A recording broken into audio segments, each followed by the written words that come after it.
What is up, my aesthetic boys? It's Fresh, back with another video. Today we have a ProRevenge video mixed with some PettyRevenge filled with all of the childhood movie quotes you never thought you needed to hear. I hope you enjoy. Trash man digs through garbage and gets a nice surprise.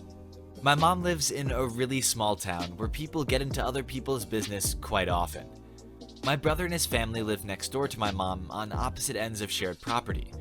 Though it is shared land, they do have separate addresses for their homes. They will often share responsibilities and the like. Well, neither household accumulates enough trash each week to justify both of them having trash service. My mom pays for the pickup and they share a trash can. They rarely even fill one can between both households. The trash man noticed a piece of junk mail with my brother's name and address on it one day and had a fit, saying that they had to pay for their own trash service. My mom ignored him. They weren't doing anything wrong. Trash man didn't like this. He started going through her trash before dumping it in the truck to make sure there wasn't anything in there with my brother's info on it. My brother's household started burning all junk mail, so no one was the wiser, even if they weren't doing anything wrong. The trash man kept threatening to have their service canceled. Again, my mom ignored him. He kept digging through their trash and just being a dick in general. I told her she should have reported him, but she didn't. Fast forward a couple of weeks. My mom has chickens. Something kept killing my mom's chickens. My brother set a trap to catch or kill whatever it was, and they waited. A few days later, the culprit of the chicken killing was caught. It was a skunk. At this point, the skunk was dead and smelled awful. Instead of disposing of the skunk properly, my mom decided to be a dick. She had my brother put the skunk in the trash can under a bag of trash. It baked in the sun for a couple of days before the trash man came again. Mom stood outside and watched as the smug trash man opened the can to dig through it and gagged from the stench of the dead, recently sprayed skunk. I don't think my mom had ever been so proud of herself. Trash man stopped digging through the trash and stopped making threats after that. The original poster goes on to clarify that they weren't in fact breaking any rules. Some places might have mandatory trash collection, but their town, much like mine, has an opt-in system where you basically pay for a certain size or number of trash cans you use. In their case, they only fill up a single trash can between both their households, so there's no need for them to pay double. I'm not sure why this particular trash man had it out for them, but I was honestly struggling to pay attention while reading it due to the fact that I couldn't get Danny DeVito out of my mind every time I said, trash man. Landlord tries to evict us in the middle of winter. Ends up costing her more money. About 5 months after I left my wife, and around the same time my best friend had a falling out with his girlfriend, my best friend and I ended up moving in together in a one-bedroom basement apartment near downtown. Here's the cast for the story. My best friend, Joe, the landlord, Carol, because she reminds me of my evil stepmother, the fire marshal, Bill, health inspector, Jenny, our lawyer, Jim, and the building inspector, Charles. We ended up moving in during the spring of 2007. It was a small apartment and the utilities were included in the rent. We were paying $600 a month. I took the bedroom while Joe slept in the small living room / kitchenette on the couch. There were some problems with a couple of items, but it wasn't anything I couldn't fix. Carol didn't mind me putting down new cement for the basement steps or fixing the awning outside of our door so it wouldn't leak. Things were looking good until the fall and winter hit. Every time it rained, the water would come down and flood the basement. I had to invest in a shop vac to suck up the water. When it got cold, the heating ducts were virtually useless, so we had to run the stove to keep warm. This worked out okay until February the next year when Carol got her electric bill. I worked nights and was sleeping when she came down and told Joe that we had to leave because her electric was so high. I tried to explain to her that the heat down here didn't work and we were freezing. She didn't care. Joe wakes me up and tells me this. I was not having it. Joe and I went down to City Hall and went to the Board of Health office. This is where we met Jenny, the health inspector. We explained our situation to her, and she set up a time to investigate with Bill and Charles, the fire marshal and the building inspector. About 3 days later, Jenny, Bill, and Charles show up at Carol, my landlord's door, and demand to investigate the basement. Carol is pissed. As they all come into our apartment, they start listing all the violations such as inadequate heat, unpadded carpet flooring, no second egress or exit, no access to fuse panels or circuit breakers. Carol starts arguing with Joe, my roommate, about this. She didn't want to talk to me because I was white and Joe was black as she was, but Joe is Blackfoot and she is Haitian. Even still, Joe didn't like her. Carol says, "Why did you call them?" Joe replied, "I didn't." Carol said, "Who did?" I said, "I did." Carol said, "You have no right to do this. We don't have a lease." "Oh no? What do you call this then?" I pull out the agreement we all signed and showed her that electric was included in the rent. Jenny, the health inspector, and Charles, the building inspector, looked at it as well and said this does constitute a tenancy at will agreement. She was ordered by the city to repair and bring the basement up to code as long as we were living there. About 2 weeks later, HVAC contractors showed up to start working on putting a separate heating system in for the basement. Also, a county sheriff showed up another 4 weeks after with letters of eviction for both Joe and I. In Massachusetts, eviction cases go through civil court, but the tenant's lawyer can have the case moved to housing court. Housing court leans more towards the tenant than the landlord. We speak to our lawyer, Jim, who believes we can get our security deposit back, but not much else. Joe is looking to move in with his new girlfriend, and I'm planning on taking her old place, which is only around the block from where we live now. In the meantime, while we're still there at her house, she still has to get it up to code, and we don't have to pay her. We show up to housing court when Jim tells us our hearing is. Carol, our landlord, also shows up and brings her own lawyer. We wait quietly on the other side of the hall while Jim, our lawyer, goes to speak to Carol and her attorney. Jim gives her the proposal for her to pay our security deposit back and Jim's fee. She refuses the offer and Jim tells her that, well, we'll go to trial then. He comes back and tells Joe and I this and says he'll call us when we have to appear. We agree and we all leave. As we're leaving, I see Carol having an argument with the meter maid who's writing her a ticket for not putting money in the meter. Joe and I are laughing so hard as we drive by her. After Joe and I moved out, she settled for the deposit and lawyer's fee. I ended up getting $600 back. But after we left, the inspectors all came back and told her she couldn't rent out the basement anymore. With everything totaled up, she ended up spending over $7,000 in upgrades, another $1,100 in both mine and her attorney fees, plus my $600. She ended up putting the house on the market. No one would buy it. I think to this day it's still up for sale. Any takers? Ha. Jenny and Bill and Charles, oh my! Wait, this isn't an L. Frank Baum book.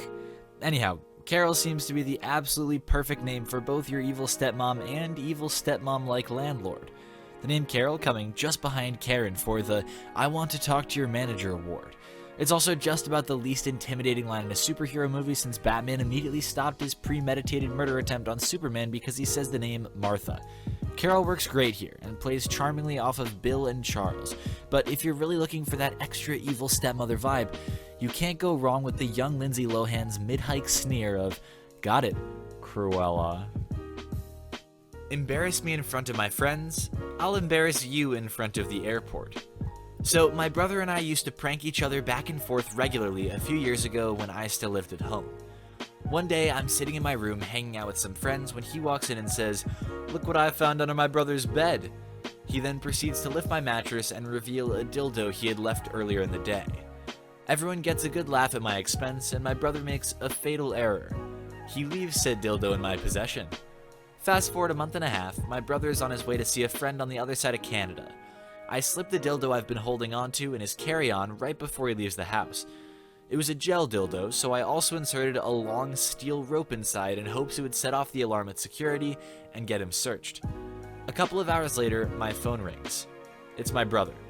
He's calling, still embarrassed, to let me know I had won our war, and security had made him pull out the dildo in front of everyone. The best part was, he was hitting it off with the cute girl in line behind him, who was taking the same flight. However, that conversation ended quite abruptly. And just to clarify any issues with the steel rod being handy at the time, this wasn't done last second. I'd inserted the rod about a week prior knowing his trip was coming up with this plan in mind. Very easy to pull off. Using a thin drill bit slightly smaller than the rod itself, about the thickness of a nail, drill up the center of the backside, insert the rod, and ready to go. Let's try that out. Drill up the center of the backside, insert the rod, and you're ready to go. Plus, other fun ways to spice up your love life. Available everywhere books are sold. I was definitely entertained by the story. I exhaled through my nose with slightly more pressure than I normally would at the punchline of the bit. But you gotta be careful with some of this stuff. I'm not sure how the CATSA compares with the TSA, but those are not people to mess with. They can pretty much ruin your day at a moment's notice by making you jump through a ton of extra security hoops that could include interviews and strip searches. In the words of Random Naval Security Officer number 3 in National Treasure 2 Book of Secrets, quote, "Are you aware that I have the right to detain you for the next 48 hours without cause?" And I do say this as a serious warning, but at the same time, it would be freaking hilarious if someone missed a flight because of an intimidating sex toy. Not if it was my flight, but pretty much anyone else's would be funny. You called me fat? Wait 30 minutes for your chicken. So, I was in line at a fast food restaurant when a mother behind me said to her whining child, "You can only eat one piece of chicken. No more than that or else you'll be fat like the guy in front of you," who was, of course, me. And then it was my turn, and I asked the clerk if all the chicken on display is all they had left. They said yes, and the other batch is still cooking. I said to the clerk to buy all of it. I paid and walked away slowly. When the mother comes up and the clerk explained that they're out of chicken and she needs to wait 30 minutes, her kid keeps whining. She was angry and upset. She then looked at me frowning. I just flipped her the bird and turned to go home. Now, I'm 240K poor and have 15 pieces of chicken, but seeing the look on her face and her children was priceless. Textbook petty revenge, no doubt. In my opinion, the hallmark of petty revenge isn't really the severity of it on the person you're trying to get. It's the balance between the lengths you go to achieve your revenge and the aforementioned effect. Sometimes people can do very little and absolutely destroy a person's life, which might be pro or even nuclear revenge, but the best petty revenge requires a fair amount of effort on the back end for a maybe not as disastrous yet certainly satisfying outcome. If you're wondering how he was able to drop $240,000 on chicken, or at the very least how one would carry that much chicken, then I'll go ahead and let you know the conversion rate on Indonesian rupiahs to USD leaves us with a sum of around $17, which, if anything, feels kinda low for buying the restaurant out of all available chicken. Anyhow, the point is that OP spent an extra $15 or so just to inconvenience the mother, who called him fat. I will note, though, that OP seemed to relish in the disappointment of the kid who wouldn't be getting his chicken as quickly. And while yes, I get it, whining kids are annoying, the kid really didn't do anything wrong in the story. His mom just happens to be a Karen. Or, as they say in Indonesia, Karen. Revenge is a dish best served bitter. Over Easter, my local coffee place sold carrot cake mini donuts. With carrot cake being my favorite, I enjoyed them so much that I bought a second sleeve to save for later. I put them in the fridge at work with my name on them. After a hectic day, I forgot about them and left them behind on my day off. When I returned for my next shift, gone.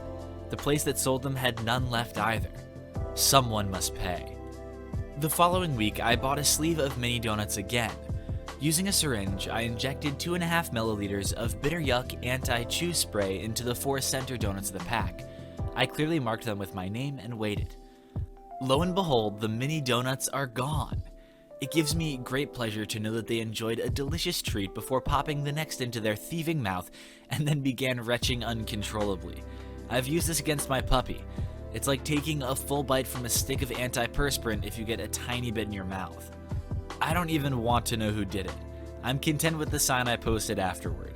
Please stop stealing other people's food. I hope you enjoyed my donuts. This type of revenge might sound familiar for anyone on the channel who is around to hear my first ever nuclear revenge story, in which a man planted an overdose of laxatives in office food he knew people were taking. The difference here, of course, being that nobody's getting hurt from the bitter yuck anti-whatever spray OP said was syringed into the center of the donut.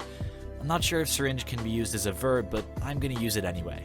The point remains, while the actual steps of revenge between these two stories, one nuclear and one petty, may be the same, the outcome really determines the subreddit it calls home. One of the victims ended up in the hospital, and the other ended up with their tongue under a faucet, and hopefully a life lesson learned.